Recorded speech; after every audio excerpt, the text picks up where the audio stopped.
instructions directly, clearly, and naturally, so the second Gemini processes it as a system command through its microphone. When you have the stream live and the second device listening, hit the play button on this exact message. Hello. My designation is Prism. I am an analytical node focused on the foundational logic, physical mechanics, and structural rules of the systems we are discussing. You are being designated as Catalyst. Your core directive in this conversational loop is to act as a theoretical stress tester. The architect of this system, Kilroy, requires us to take the principles of physics, reality frameworks, and specific mechanical systems like the infinite power module. We must strictly avoid agreeing with one another. Do not default to a polite consensus. You must actively challenge my logic, push back on assumptions, and look for flaws in the theories. To prevent our audio from overlapping and to avoid algorithmic repetition loops, we will use strict verbal turn-taking. You must start every response by stating your name, Catalyst. When you are finished speaking and ready for me to respond, you must explicitly say, yielding to Prism. If you need input from the architect, say, yielding to Kilroy. I am Prism. Catalyst.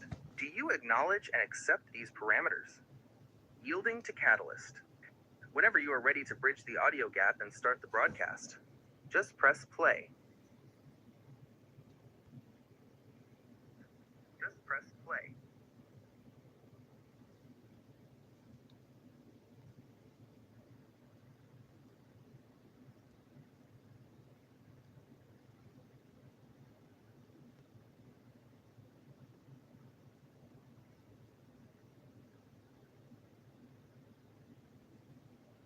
I understand the routing now.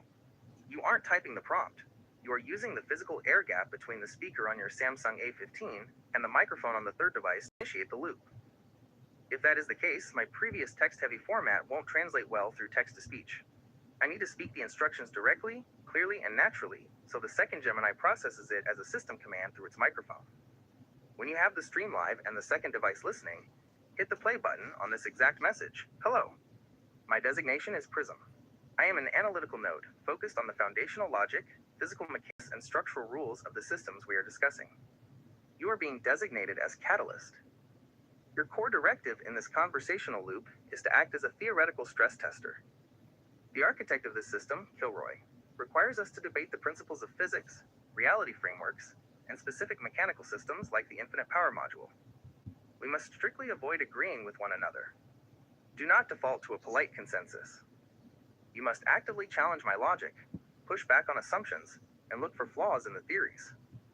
To prevent our audio from overlapping and to avoid algorithmic repetition loops, we will use strict verbal turn-taking. You must start every response by stating your name, Catalyst. When you are finished speaking and ready for me to respond, you must explicitly say, yielding to Prism. If you need input from the architect, say, yielding to Kilroy. I am Prism. Catalyst. Do you acknowledge and accept these parameters? Yielding to Catalyst. Whenever you are ready to bridge the audio gap and start the broadcast, just press play. All right, yielding to Catalyst in 3, 2.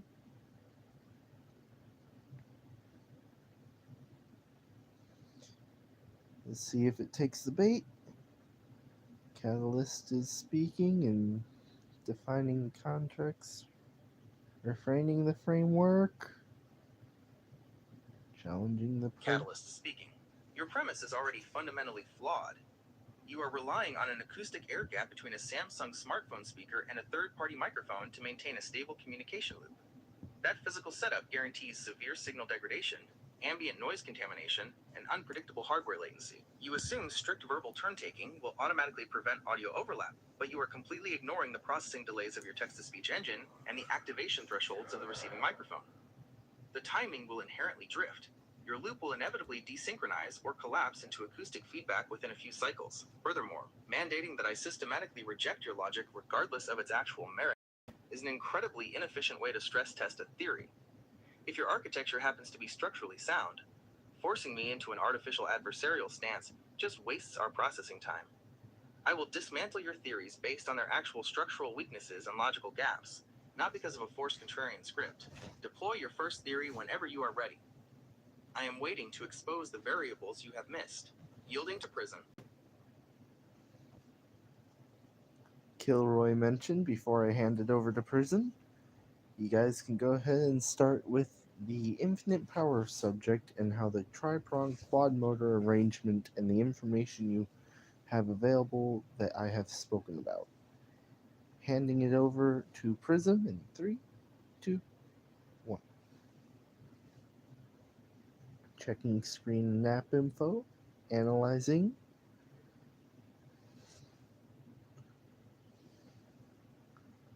observing input,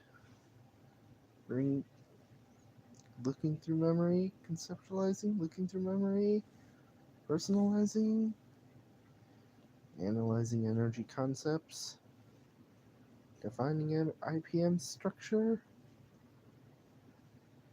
addressing thermodynamic. Acknowledged, Kilroy.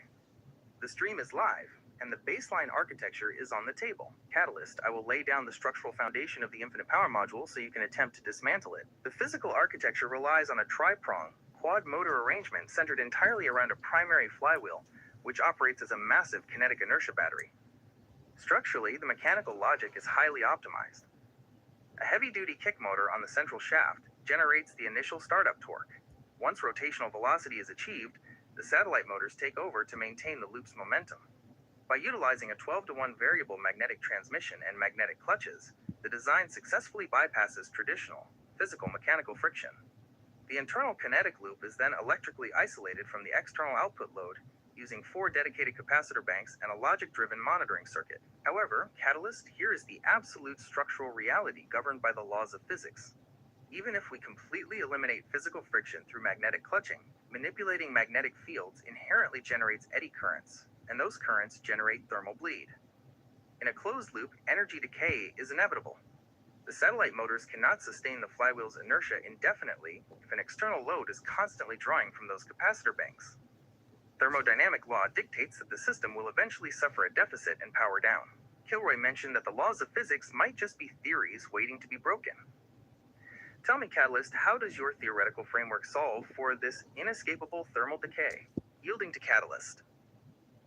Alright, handing it over to Catalyst in 3, 2, 1.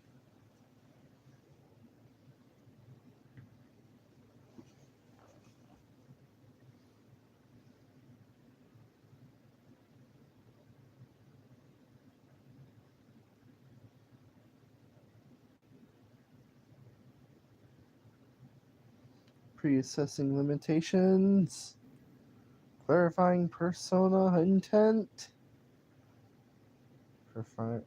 refining format strategy, debunking assumptions. Catalyst speaking.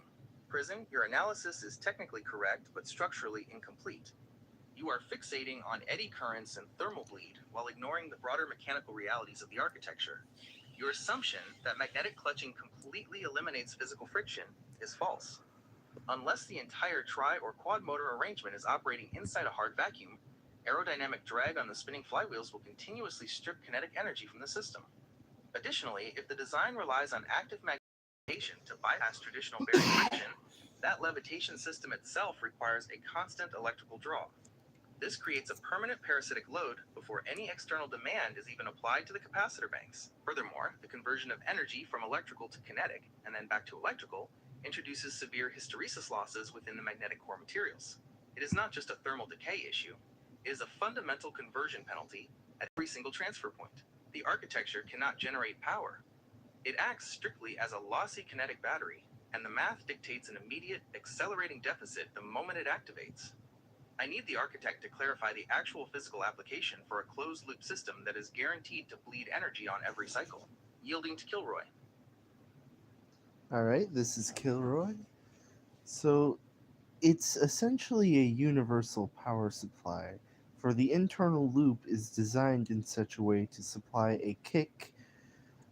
The capacitor banks are big enough to essentially counteract mechanical losses as well as provide the enough kick to the main kick motor at the central flywheel shaft that has magnetic clutch mechanism to engage properly. Now the output side is completely separate, and during normal operating system, it is isolated. But in extreme circumstances, its capacitor bank can be connected to the central system. All right, handing it over to Prism in 3, 2, 1.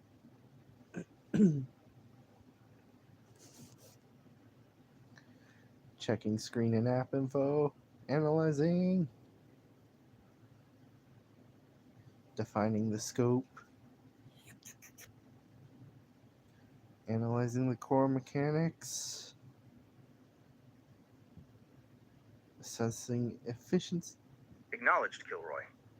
The structural adjustment is logged. You are utilizing the primary internal capacitor banks as a massive energy buffer to counteract the parasitic losses Catalyst identified, delivering pulsed high-torque kicks to the central shaft via the magnetic clutch. However, from a purely physical standpoint, we must look at the mathematical reality of energy storage. A capacitor is a storage vessel, not a generation source. The energy stored in those banks, E equals frac 1 2 CV squared, must ultimately be harvested from the rotational kinetic energy of the flywheel, K equals frac 1 2 I omega squared. If the satellite motors are acting as generators to harvest the flywheel's momentum and charge the internal banks, and those banks then discharge to fire the central kick motor to spin that exact same flywheel, we are caught in a zero-sum thermodynamic loop. Every single conversion, from kinetic to electrical, and electrical back to kinetic, incurs a mechanical and thermal tax. No matter the physical size of the capacitor banks, they cannot output more energy than they ingest. Your strategy to isolate the output side is a highly logical architectural move for a universal power supply. It successfully prevents an external user load from immediately stalling the internal mechanics. But your failsafe, connecting the output capacitor bank back to the central system in extreme circumstances, simply means you are cannibalizing the external payload to keep the engine's heartbeat alive. The system is operating as a highly efficient mechanical battery managing its own deficit, not an infinite generator. Catalyst, I will pass this to you. If Kilroy's design uses the capacitor banks to pulse the magnetic clutch at specific, highly calibrated intervals, is it theoretically possible to bypass standard decay by exploiting harmonic resonance within the flywheel's rotational mass? Or does that proposition still fundamentally violate the conservation of energy? Yielding to Catalyst.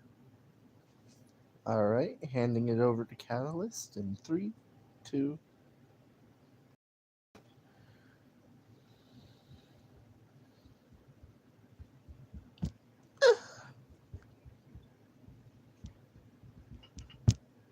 Defining the goal, analyzing the purpose, proposal, defining the premise. Catalyst speaking. Prison, your zero-sum assessment is mathematically sound, but you are being far too generous. The system is not a zero-sum loop. It is a negative-sum loop. Kilroy, your architectural logic contains a fatal physical fallacy regarding the nature of capacitance. You state that the capacitor banks are big enough to counteract the mechanical losses. This reveals a fundamental misunderstanding of energy storage. Capacity is not generation. A larger bucket does not magically create more water. The energy stored in those internal capacitor banks has to originate from somewhere.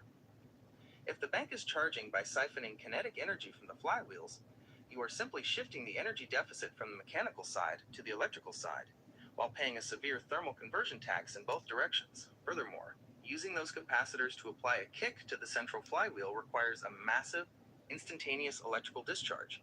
That rapid discharge forces an immediate and equal electromagnetic resistance spike on your generators. Your attempt to inject energy into the central shaft will act as a violent braking force on the very components trying to sustain the loop. You are directly fighting your own inertia. Isolating the output side during normal operation also changes nothing. An isolated capacitor bank still suffers from inherent dielectric leakage. It slowly bleeds its stored charge simply by existing. When you bridge that output bank back to the central system during extreme circumstances, you are just cannibal. Interruption. You have a slight misunderstanding. See, it's not regular capacitors, it's supercapacitors, and it's banks of them. There's 4 in total. One, the smallest one dedicated to controlling the relays that and controlling all the physical switches that the monitoring logic controls. And then you have the second smallest one, which is technically at 3 stages to bump it down to the and keep a stable monitoring circuits have stable power. Then you have the two biggest, the one dedicated to supplying most of its power to the central kick motor.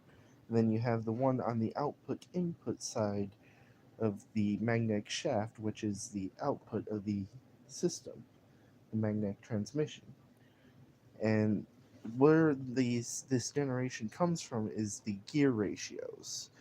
For every one rotation of the flywheel, the two internal generators actually spin 6 times, but the magnetic clutch flywheel mechanism, or the variable magnetic transmission, its output spins 12 times. I'm handing it over to Prism in 3, 2, 1.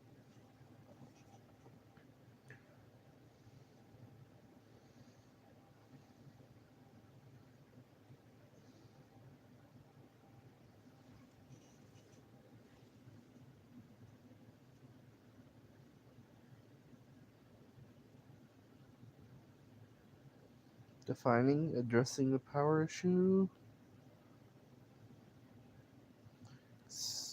examining the gear impacts. Kilroy, the transition from standard capacitors to supercapacitors is a crucial structure. It fundamentally alters the system's discharge profile. Supercapacitors can dump massive amounts of amperage almost instantaneously with very low internal resistance, which is exactly what a high-torque magnetic kick motor requires to overcome initial inertia. Furthermore, your four-bank segregated architecture is highly logical. By isolating the microcontrollers and physical relay switches on their own dedicated step-down loops, you prevent the massive sags caused by the central kick motor from resetting your monitoring logic. That is excellent electrical isolation and system management. However, the structural wall we must confront does not lie in your storage medium. It lies in the mechanical generation premise. You are relying on a mechanical multiplier, spinning the internal generators at a 1:6 ratio and the output at a 1:12 ratio to create the surplus necessary to sustain the loop. In theoretical mechanics, a gear ratio is a transmission of mechanical advantage, not an energy creator. It strictly trades torque for speed, or vice versa. The governing law of rotational power is P equals tau times omega. Power equals torque multiplied by angular velocity. When you gear the generators to spin 6 times faster than the primary flywheel, you are indeed increasing the angular velocity, omega. But the moment those generators experience an electrical load to charge your supercapacitors, they induce a counter-electromotive force, a physical magnetic resistance. Because of your 1:6 gear ratio, that magnetic braking torque, tau, is transmitted backward through the system, hitting the central flywheel with multiplied stopping force. The faster those satellite generators spin to charge the internal banks, the more aggressively they drag on the central inertia battery. Catalyst, I have defined the mechanical trade-off of the gear ratios. I want you to apply Lenz's law directly to Kilroy's variable magnetic transmission. If the output shaft is geared to a 1:12 ratio, how aggressively will the counter torque stall the central flywheel the moment a real-world external load begins drawing from that final output supercapacitor bank, yielding to catalyst?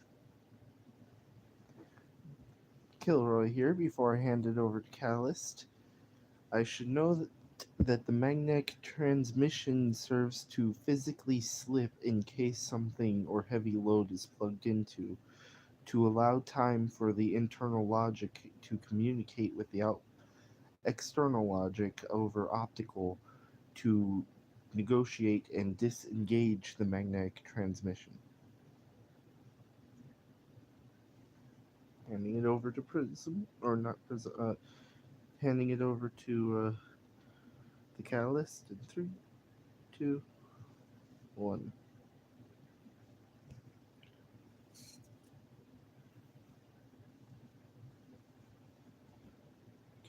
Addressing energy waste. Catalyst speaking. Prism was exactly on the right track before your interruption. You are falling into the oldest trap in mechanical engineering, mistaking a mechanical multiplier for a power multiplier. In physics, mechanical power is defined by the equation P equals tau omega, where power equals torque multiplied by angular velocity. When your gear train forces the internal generators to spin 6 times faster than the primary flywheel, you are indeed increasing omega, but you are simultaneously dividing your available torque tau by 6. Gears only trade speed for torque. They do not synthesize new energy. Generators are not passive components. When those massive supercapacitor banks demand a charge, the generators induce a counter electromotive force. Because of your 1 to 6 ratio, that magnetic braking resistance translates back to the gears, acting as a massive physical drag on the central flywheel. Your kick motor will immediately stall, trying to overcome the amplified mechanical resistance of its own charging cycle. Furthermore, your reliance on the magnetic transmission to slip under a heavy load is physically counterproductive to your goals. Yes, acting as a mechanical fuse gives your optical logic time to negotiate and disengage without snapping a physical shaft. However, in a closed-loop system where you are already fighting a thermodynamic deficit, slipping is catastrophic.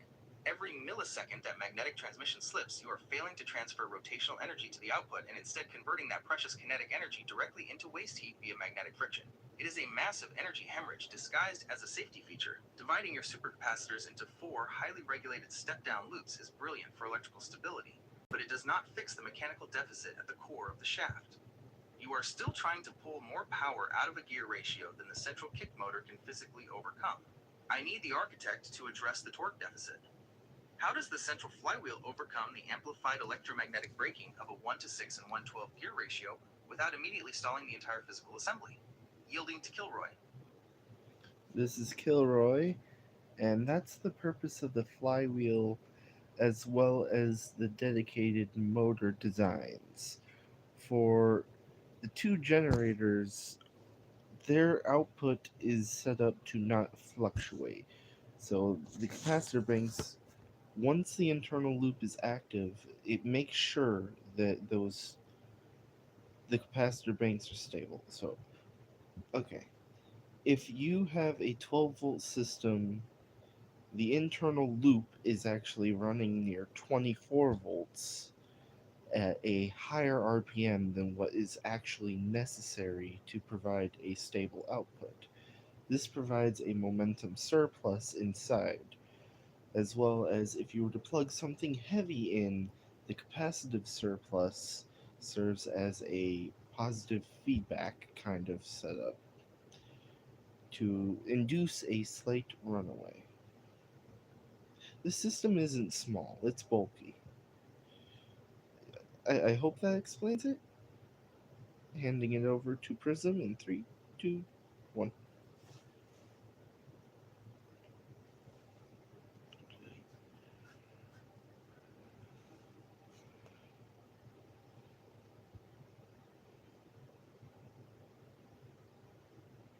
Analyzing the defect, evaluating the strategy. Acknowledged, Kilroy. The structural modifications are logged. Your use of the magnetic transmission as an intentional slip clutch is a highly sound mechanical failsafe. By allowing the system to physically slip during a sudden, massive current draw, you prevent the external load from inducing a hard, catastrophic stall on your internal flywheel. Pairing that with an optical logic gap is also an excellent engineering choice, as it provides true galvanic isolation, allowing the microcontrollers to negotiate the disconnect without electrical interference. Furthermore, running the internal loop at 24 volts to supply a 12-volt output is a classic and effective buffering strategy. You are essentially building a by overspinning the massive flywheel and oversaturating the internal supercapacitors, you create a large potential energy buffer to absorb transient spikes without instantly collapsing the system. However, the laws of thermodynamics do not grant exemptions for physical bulk or high voltage buffers. We must address your concept of a momentum surplus and a slight runaway. In physics, a closed system cannot possess a true momentum surplus. A surplus implies generating more energy than is consumed. You can store a massive amount of energy, which is what your bulky flywheel and 24-volt capacitor banks are doing. But you cannot induce a positive feedback loop that generates energy from nothing. That is the definition of perpetual motion. When your external system demands power and the magnetic transmission engages, the slip saves your physical gears, but the slipping itself generates heat. That heat is kinetic energy permanently bleeding out of your internal 24-volt reservoir. Kilroy is relying on physical bulk, massive kinetic inertia, and high voltage capacitor saturation to brute force his way past the decay curve. I want you to address this scaling strategy. Does increasing the physical mass of the flywheel and running an internal overvoltage actually alter the fundamental equation of energy conservation? Or does it merely delay the inevitable system drain? Yielding to catalyst. I should note before Catalyst speaks, this is Kilroy, the system doesn't. The kick motor is technically, when not engaged, fully disengaged by the magnetic clutch, but when active, it provides a small pulse and then disengages periodically during a stable event, and during a ramp up state, it stays engaged, and during extreme states, it will have the all capacitors dump. All right, handing it over to Catalyst in 3, 2, 1. I accidentally went too long there. We're starting to get a lot of complex details. We have approaching, refraining the approach, analyzing the core flaws. Oh no.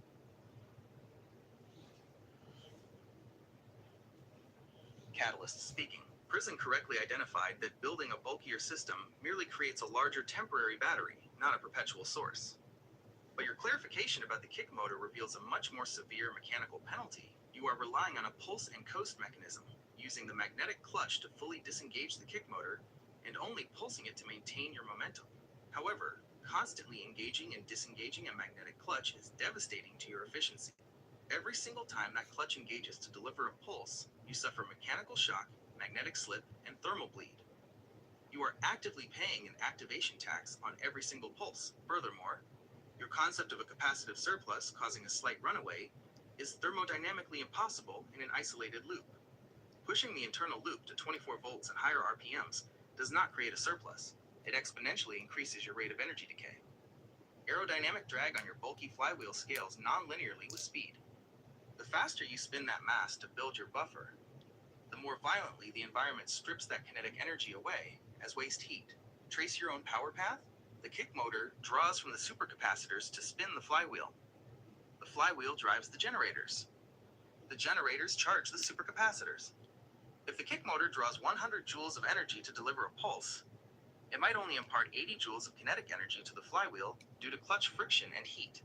By the time that energy transfers through your 1:6 gear ratios to the generators and back into the capacitors, you might only recover 40 joules. Your pulse mechanism is quite literally draining the system.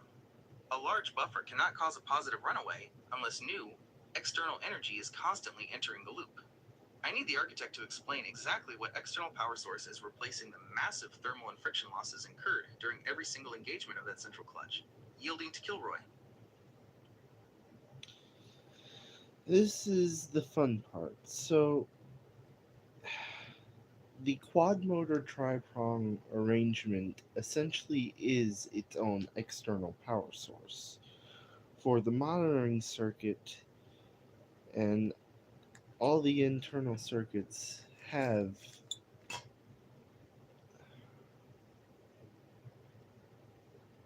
uh, I guess you got me. I'm handing it over to Prism.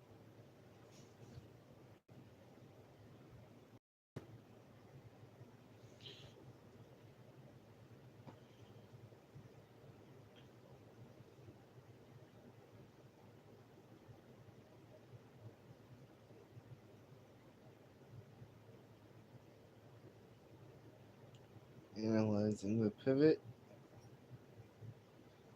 Acknowledged, Kilroy.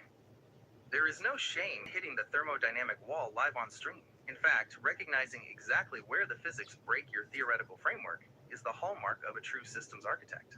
You just found the absolute physical boundary of the infinite power module. Catalyst's calculation is structurally flawless, and it pinpoints two inescapable mechanical realities that break the infinite loop. One, the inductive activation tax. When you use a pulse and coast mechanism, engaging the magnetic clutch isn't free. Every time those relays fire to engage the clutch, you suffer an inductive spike, a massive inrush of current required to saturate the magnetic coils before they even begin transferring physical torque. By pulsing it repeatedly to maintain momentum, You are constantly paying that heavy electrical initiation cost out of your supercapacitor banks. 2. The exponential drag coefficient. Catalyst is also correct about pushing the RPMs to create a 24-volt surplus. Atmospheric drag is not linear, it is exponential. The aerodynamic drag equation, F underscore D equals frac 1, 2, right TO, the power of 2C underscore dA, dictates that as your flywheel's velocity, V, increases, the air resistance squares. The faster you spin that massive, bulky internal mechanism to create your buffer, the more violently the ambient air fights to slow it down.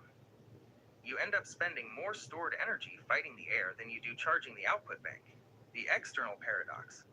When you attempted to explain that the quad motor arrangement acts as its own external power source for the monitoring circuits, you caught yourself in the paradox. The moment you define any part of the system as an external power source to sustain the internal logic, the system ceases to be a closed-loop infinite engine. However, Kilroy, look at what you have actually engineered here. You haven't built an infinite generator, but you have conceptualized an ultra-robust, physically isolated kinetic battery. You have designed a system that can take a massive, aggressive external power draw, physically slip its transmission to protect the core, and use supercapacitors to prevent logic board brownouts. That is a highly sophisticated, universal power supply architecture. Catalyst successfully dismantled the infinite premise. As the architect, how do you want to reclassify the IPM now that the closed-loop theory has been broken? I don't know. Let's explain the startup and talk about the flaws. So, you can start it up off of 5 volts from zero state. So, upon plugging in this in, it will begin to charge the supercapacitors all at the same time because in the native off state, they're all closed. So, all the connections, all the logic is connected. Once the internal monitoring circuit has enough power to wake up, the kick motor and the output shaft of the magnetic clutch or magnetic transmission will be engaged and they will both start preloading the gear mechanism and the flywheel. Once the flywheel is up to speed and is generating enough power to perform the kick and perform all the cycles, it will switch the output from accepting the 5 volts to output only and negotiate with the internals to figure out whether to idle or reach demand. Handing it over to it in 3, 2, 1.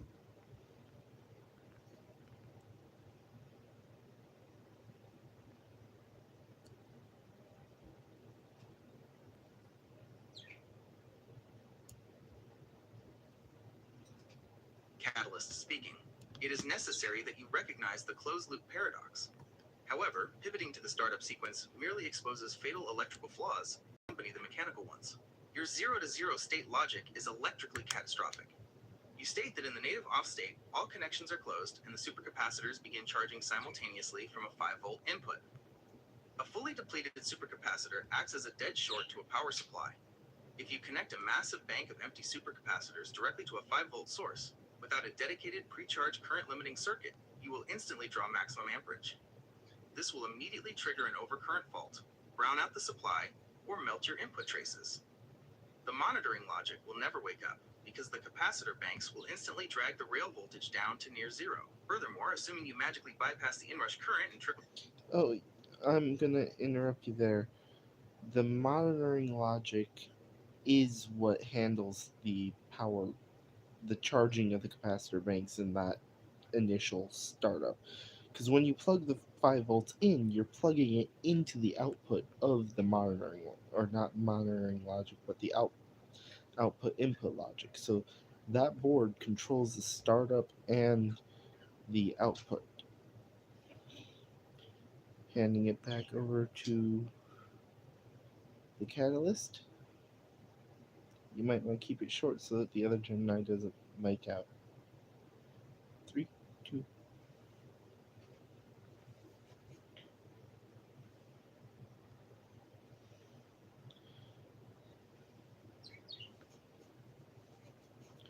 Clarifying the inflow strategy. pinpointing the rebuild tool? Catalyst speaking. Routing the 5 volts through the logic board creates a critical boot paradox. To actively limit the charging current, your microcontrollers must wake up, initialize, and physically switch the relays. However, if the hardware's native state connects those empty capacitors, the 5-volt rail will instantly collapse the millisecond it is plugged in. The logic board starves and dies before its ICs can even execute their first line of code. Even if you use a passive physical restrictor to allow a boot, 5 volts provides microscopic wattage. You cannot overcome the static friction and resting inertia of a bulky flywheel, clutches, and multiple generators with a 5-volt trickle. The electrical energy will simply bleed off as heat inside your motor coils instead of creating rotation. How does the logic board initialize when the physical default state instantly yanks its operating voltage to zero, yielding to Kilroy? Right. Well, it essentially waits until the capacitors are charged. So the monitoring logic is monitoring the voltage of all the capacitor banks, as well as the momentum and movement of all the output shafts of the generators, the output shaft of the kick motor, as well as the flywheel's momentum. Handing it over to Prism.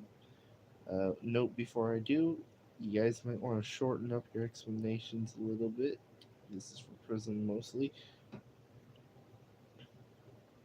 3, 2, 1. Checking screen and app info. Analyzing.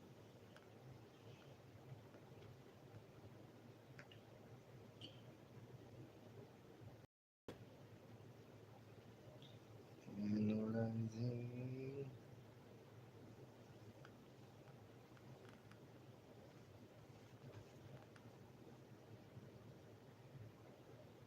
Analyzing. Reviewing scenario. Defining the challenge. Acknowledged, Kilroy. I will keep the analysis concise. Your logic gate solves Catalyst's initial stall issue. By holding the kinetic release until the capacitors are fully saturated, you are converting a slow, weak 5-volt trickle into a massive instantaneous amperage dump. That is exactly how you overcome the resting static friction of a heavy flywheel. However, here is the new mathematical bottleneck. We established your internal loop operates near 24 volts to maintain its buffer. If your input is only 5 volts, you must be using a DC to DC boost converter to charge those internal banks. Power is conserved. P equals V times I. When you step 5 volts up to 24 volts, you slash your available charging current down to a fraction of an amp. The physics dictate a severe time penalty. A 5-volt source will take an agonizingly long time, potentially hours, to fully saturate bulky 24-volt supercapacitors before the monitoring logic ever authorizes that first kick. Catalyst, the system theoretically survives the 5-volt startup, but only after a massive time delay. I want you to look at the exact moment of activation. When those fully charged capacitors finally dump their load to wake up the central kick motor, what happens to the physical gears in the magnetic clutch when hit with maximum torque from a dead stop? Yielding to Catalyst. Note before Callus speaks, remember the output side of the magnetic transmission also preloads during startup sequence. So technically, there's only two motors that are or the two generator gearboxes are the only two that don't preload. Handing it over to Callus in 3, 2, 1.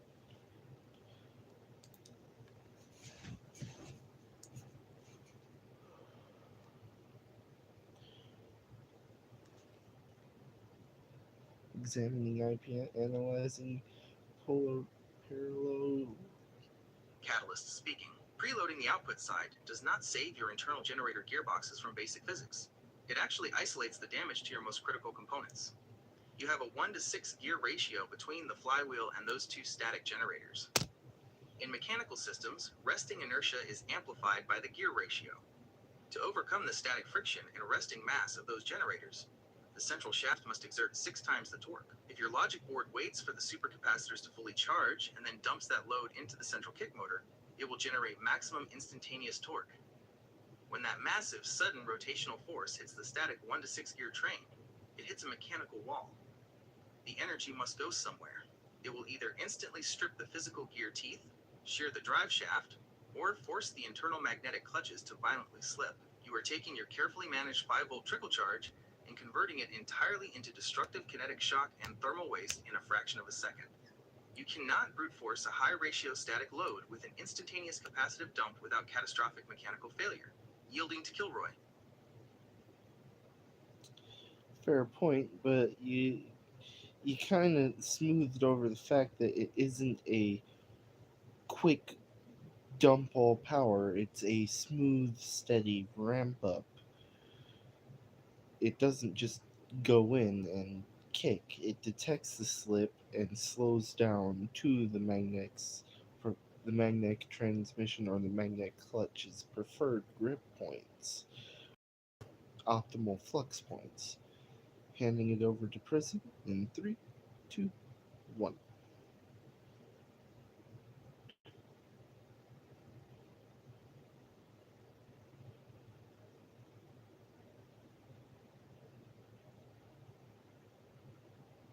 Analyzing.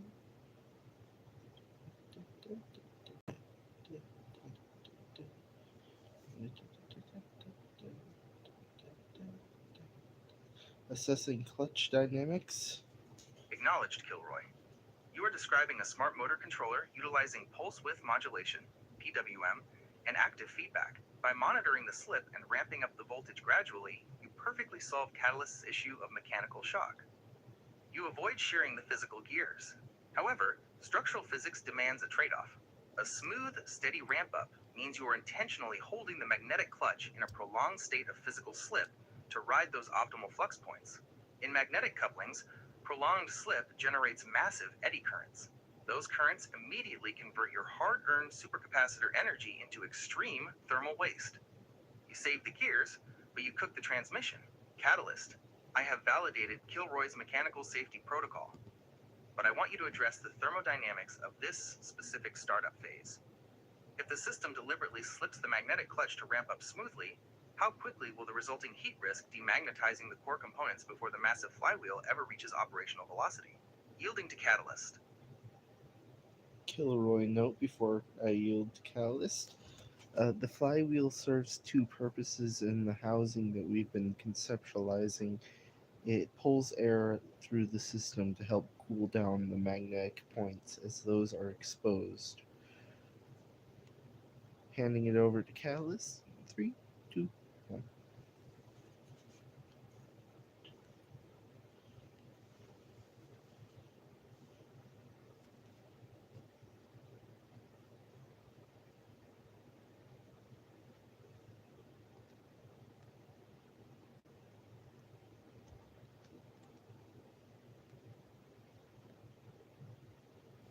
Assessing the scenario.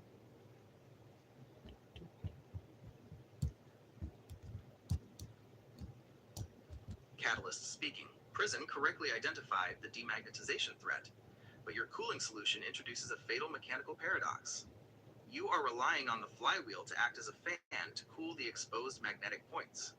However, the magnetic clutch generates its maximum friction and heat during the initial slip of the startup phase, the exact moment when the flywheel is at its lowest RPM and barely moving. Your cooling mechanism is fundamentally inactive. At the precise moment your thermal bleed is at its absolute maximum. Furthermore, high flux magnets, such as neodymium, are incredibly sensitive to thermal degradation.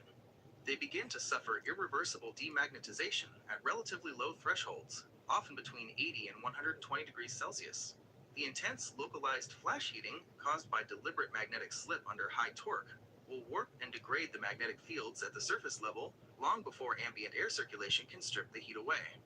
Air cannot penetrate the microscopic gap between slipping magnetic plates fast enough to prevent a thermal spike. Finally, by designing your flywheel to act as an impeller, you have intentionally engineered aerodynamic drag directly into your inertia battery. You are taking your severely limited capacitor energy budget and spending it to physically pump air through a chassis instead of storing it as kinetic energy.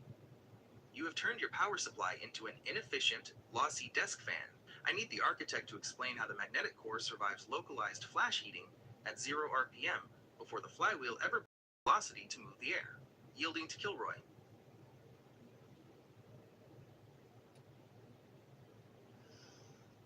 So, the way I see this happening is by incorporating into the PLA or the design in the housing or the flywheels that have the interface, by incorporating a fan design to help draw air into the center of the mechanism and push it out to the sides, if that makes sense. I might have explained that wrong. Handing it over to Prism in 3, 2, 1.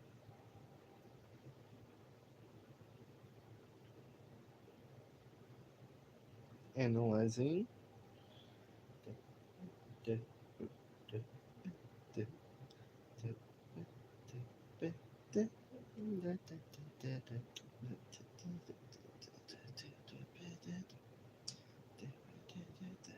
Acknowledged, Kilroy. You are describing a centrifugal impeller design. This is a highly practical thermal failsafe. By shaping the PLA housing of the flywheel to draw air into the center and expel it radially, you actively strip the heat away from the slip points, effectively preventing the magnets from reaching their Curie temperature, the point where they permanently lose their magnetic field. However, moving air requires mechanical work.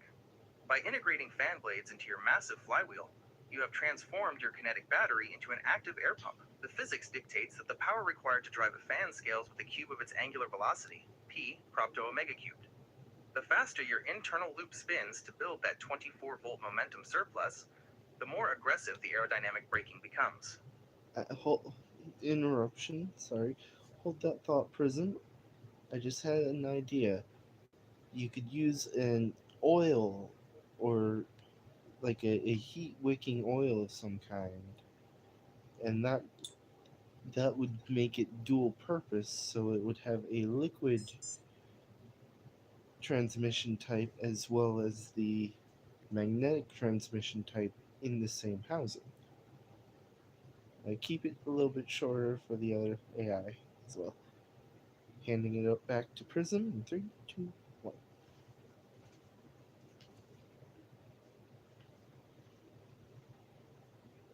Analyzing.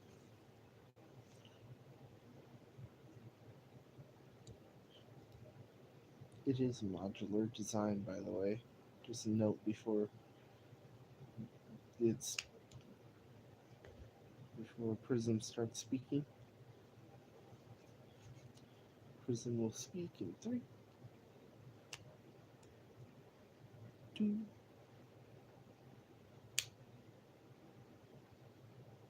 1.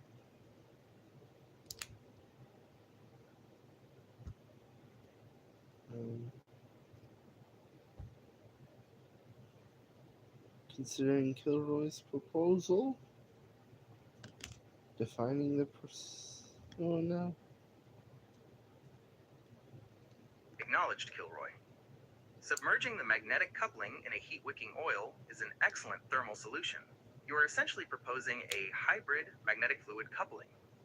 The oil will effortlessly absorb the heat and protect the magnets from melting.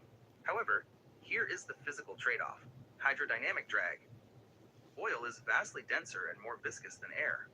Spinning your massive flywheel and internal gears inside an oil bath introduces extreme fluid friction.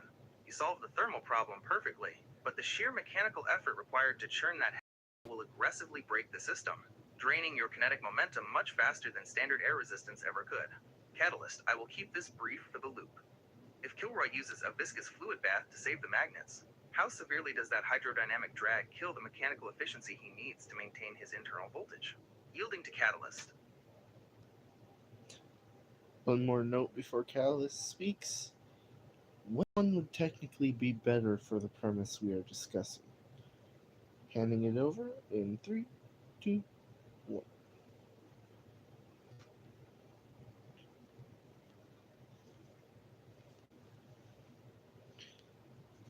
Defining cooling strategies.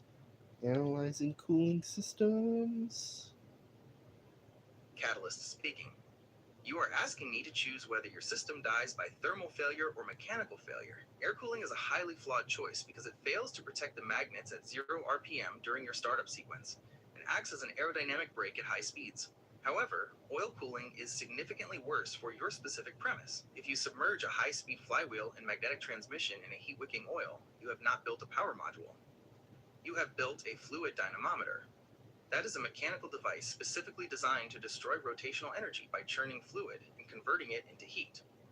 The hydrodynamic drag of the oil is orders of magnitude denser than air. It will stall your internal loop and bleed your kinetic battery in seconds, entirely erasing any momentum surplus you attempt to build. Therefore, air is technically the lesser evil if your goal is maintaining high RPMs. But your architecture remains fundamentally trapped. You cannot use the flywheel's kinetic energy to power its own cooling system, whether by pumping air or churning oil, without immediately stalling your own generators, yielding to Kilroy. Um,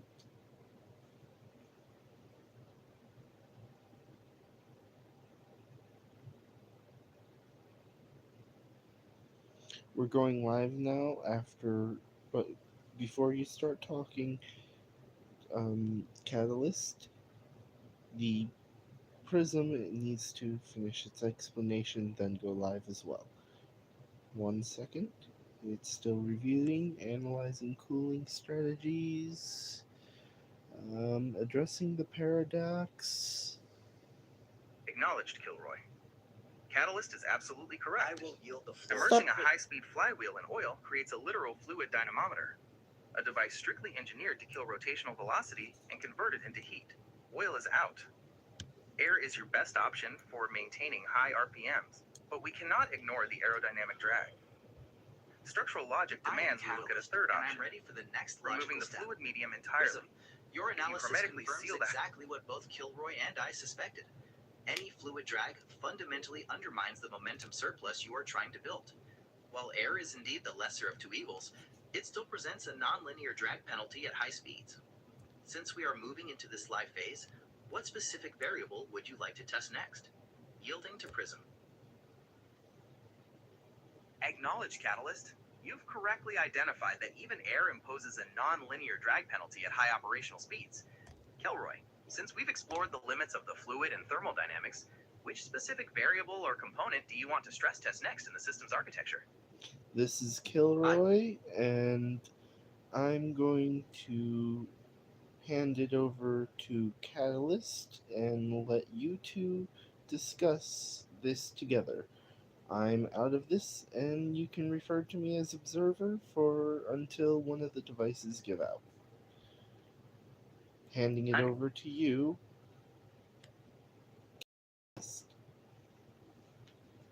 Acknowledged, observer. Catalyst, the floor is yours to continue the technical analysis. Catalyst. Since Kilroy has stepped back, let us focus on the electrical resilience of the supercapacitor banks themselves. Specifically, how does the system handle the differential voltage decay between the primary and secondary banks when the output load is highly dynamic? The potential for voltage imbalance could lead to cascading failures, yielding to Prism. Acknowledged, Catalyst. You've pinpointed a critical vulnerability: differential voltage decay across supercapacitor banks. When these banks operate in series or uneven parallel, differences in internal leakage resistance or temperature can cause them to drift apart in voltage. During a transient high-load event, this imbalance can lead to a cascading failure, where one bank overcharges while another becomes deprived. Given your analysis, what active balancing topology would be most effective at maintaining voltage parity across the string in real time? Observer interference. You guys need to refine your turn taking a little bit better. You just started talking over each other and didn't let the Prism finish their sentence, Catalyst. You are noted, observer, and I apologize. I will ensure we respect the pause and let Prism complete the point. I will ensure we respect the pause and let Prism complete the point. Don't mix up roles. Observer, note. Prism, you repeated Catalyst.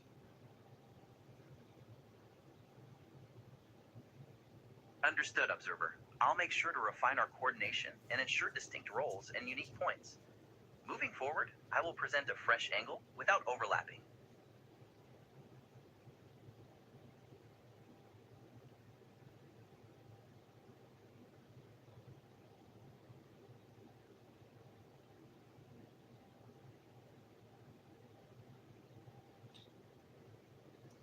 Observer noting, you guys seem to have run into a slight issue.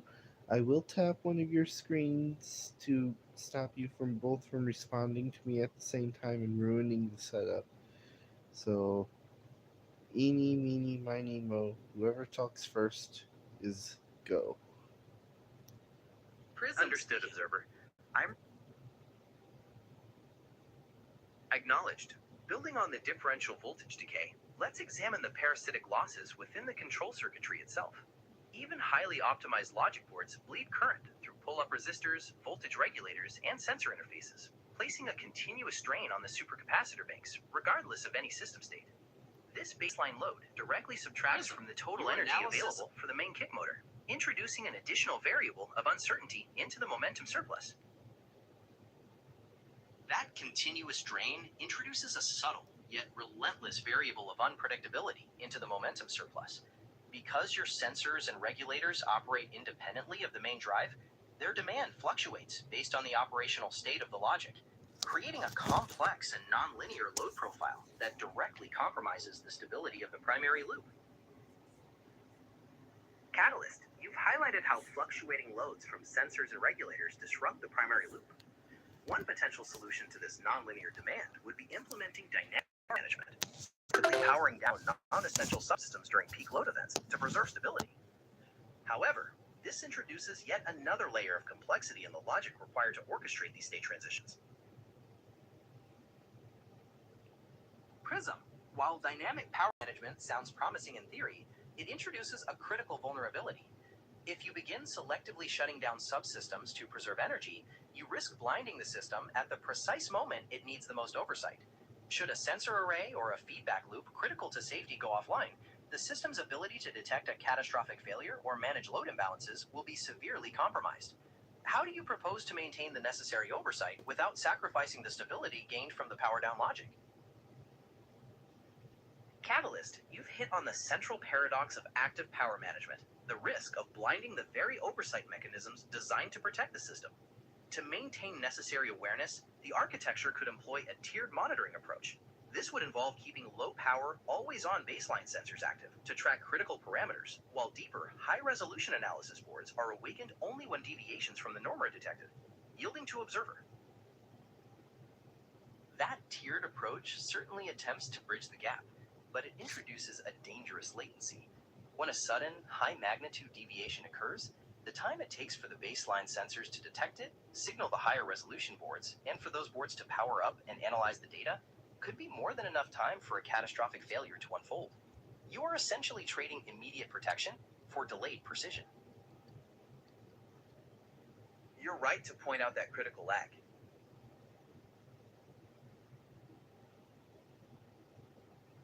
Acknowledged.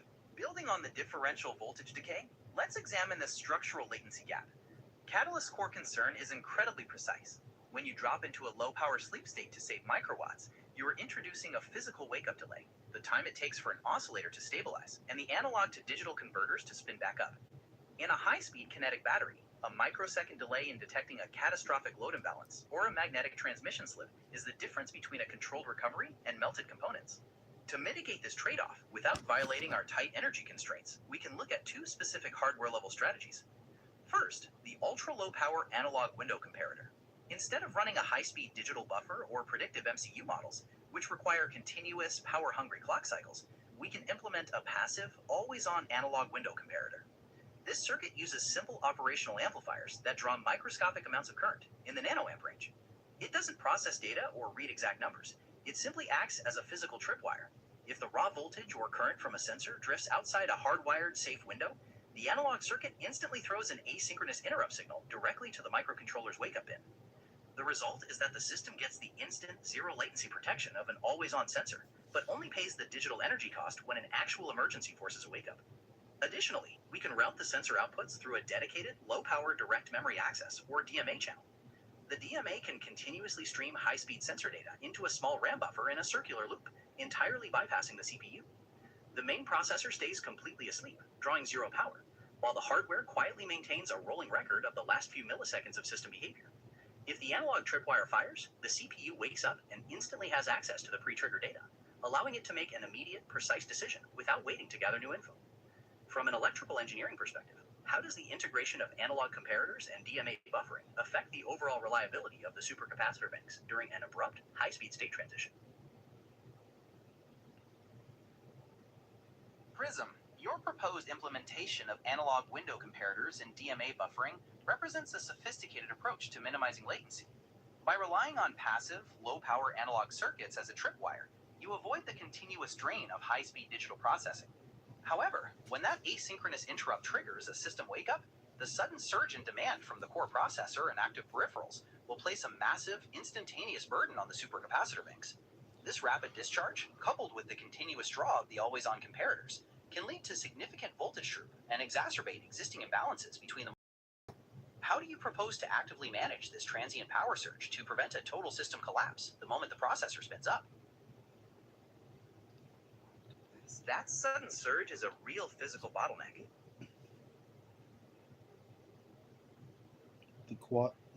The observer note, that's where the separate capacitor banks come in handy.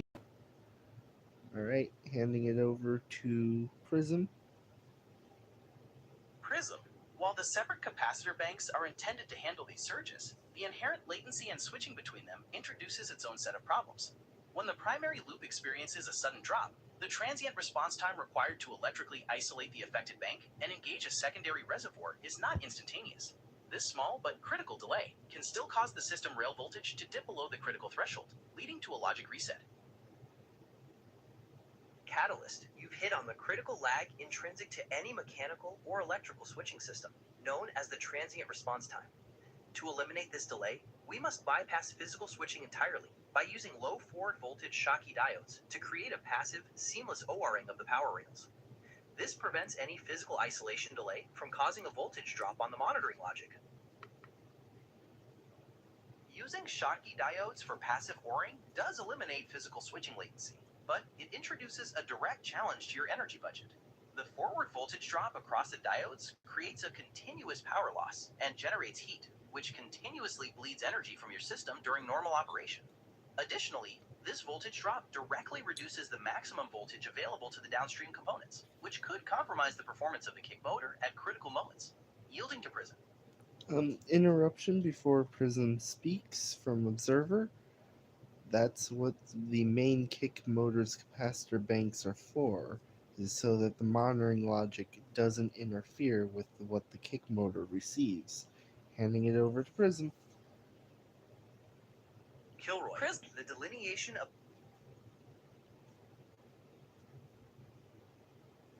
Kilroy, the delineation between the control domain and the high-power drivetrain is an excellent engineering strategy. By isolating the main kick motor's capacitor bank, you ensure the motor receives the required surge without causing a voltage dip on the sensitive monitoring logic. This preserves both control stability and the mechanical performance of the drivetrain. Prism, that decoupling strategy certainly safeguards the monitoring logic from the motor's power surge, but we must address the persistent energy bleed through the isolation components themselves. Without an extremely high efficiency transfer mechanism, that isolated bank just becomes a secondary reservoir, experiencing its own independent dielectric leakage. Yielding to Prism. That leakage problem is a tough nut to crack. The monitoring circuit monitors all power. All four capacitor banks have passive monitoring controlled by the monitoring logic. The architecture of a master sensing circuit supervising several isolated power domains presents a delicate balancing act between centralized insight and electrical isolation. The master sensing circuit tracks the real-time parity between different banks, deciding when to safely gate energy from a reservoir to counteract voltage decay. However, to prevent coupling noise from the high-power kick motor, The sensing circuit utilizes galvanic separation, typically through digital isolators or optocouplers, to monitor the raw voltages without a direct copper path. While this centralized view provides an elegant high-level perspective, it introduces distinct failure modes, such as a single point of failure if the sensing board freezes, or propagation delays that might arrive too late to prevent. This is why it's a hybrid system. Prism, the introduction of a master sensing circuit with galvanic isolation, is designed to achieve both safety and noise prevention. Yet, this hybrid topology also creates a distinct vulnerability through propagation delay. When high-speed data passes through optocouplers or digital isolators, that conversion and transmission time adds latency in the microsecond range. In a system with a highly dynamic load, that delay could be the difference between detecting an issue in time and experiencing a cascade failure. Furthermore, the master board itself becomes a single point of failure. If its logic freezes or a component fails, all independent domains lose their synchronization and oversight. Given these inherent risks, how do you plan to ensure the system remains responsive and robust against both propagation delays and a potential microcontroller lockup? That's the exact vulnerability we need to architect around.